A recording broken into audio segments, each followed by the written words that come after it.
বিকশিত ভাৰত সংকল্প যাত্ৰা দেশৰ যশস্বী প্ৰধানমন্ত্ৰী নৰেন্দ্ৰ মোদী ডাঙৰীয়াৰ নেতৃত্বত দেশত যি সুশাসন আৰু দেশত যি জনসাধাৰণে আঁচনি পাবলৈ সক্ষম হৈছে আৰু সেই আঁচনিসমূহ যি ৰূপায়ণ কৰা হৈছিল সেই আঁচনি যদি কোনোবাই ক'ৰবাত কোনোবা হিতাধিকাৰীয়ে লাভ কৰা নাই সেই হিতাধিকাৰীক দিবৰ কাৰণে বা কোনোবাই যদি সেই আঁচনি বিচাৰি যোৱা নাই তাক দিবৰ কাৰণে উপযুক্ত ব্যক্তিগৰাকীক দিবৰ কাৰণে ভাৰতবৰ্ষত এই বিকশিত ভাৰত সংকল্প যাত্ৰা আয়োজন কৰে যাতে চৰকাৰৰ জৰিয়তে বা ৰাইজৰ পদূলিত যায় চৰকাৰে যাতে সেই বিভাগীয় যাতে যায় তেখেতসকলক জনসাধাৰণক যে সেই আঁচনিটো দিব পাৰে বা দিয়ে তাৰ কাৰণে এই ব্যৱস্থা গ্ৰহণ কৰা হৈছে আৰু দেশৰ প্ৰধানমন্ত্ৰী নৰেন্দ্ৰ মোদী ডাঙৰীয়াই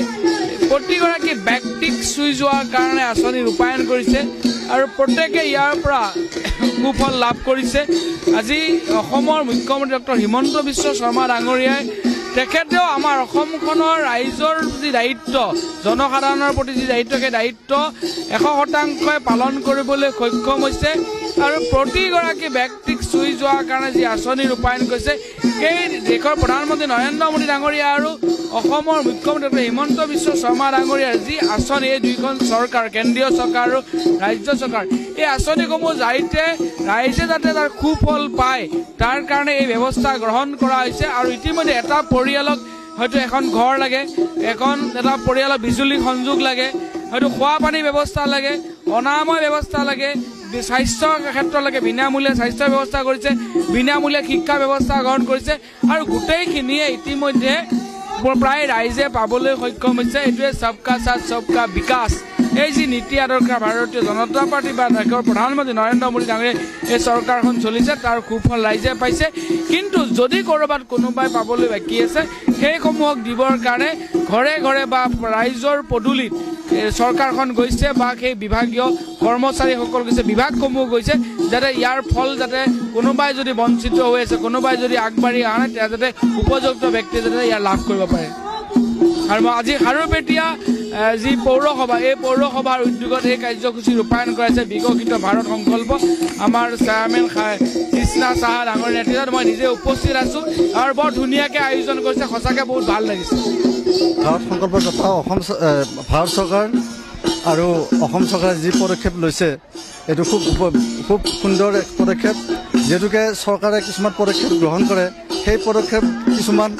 পাব্লিকৰ ফালে আহি নাপায় মানে সজাগ নহয় ইয়াৰ জৰিয়তে আমাৰ এটা সজাগ সৃষ্টি হৈছে আৰু যিখিনি উপকৃত হোৱা নাই সংকল্প যাত্ৰাৰ জৰিয়তে স্পটত অন দ্য স্পট কামখিনি কৰাৰ কাৰণে এটা সুযোগ দিছে এইখিনি এটা ভাল পদক্ষেপ চৰকাৰৰ আজি বিকশিত ভাৰত সংকল্প যাত্ৰা কাৰ্যসূচীটো খাৰুপেটীয়া নগৰত ইতিমধ্যে হৈ গ'ল আৰু ইয়াতে আধাৰ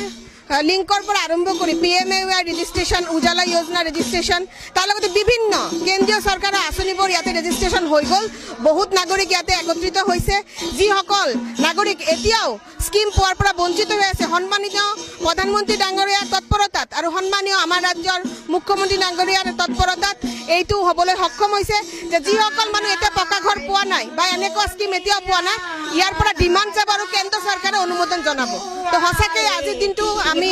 বহুত গৌৰৱান্বিত যে আমি এখন এনেকুৱা মুখ্যমন্ত্ৰী আৰু প্ৰধানমন্ত্ৰী ডাঙৰীয়া পাইছোঁ যে যাৰ জৰিয়তে ৰাইজে আমি বেনিফিট পাবলৈ সক্ষম হৈ আছে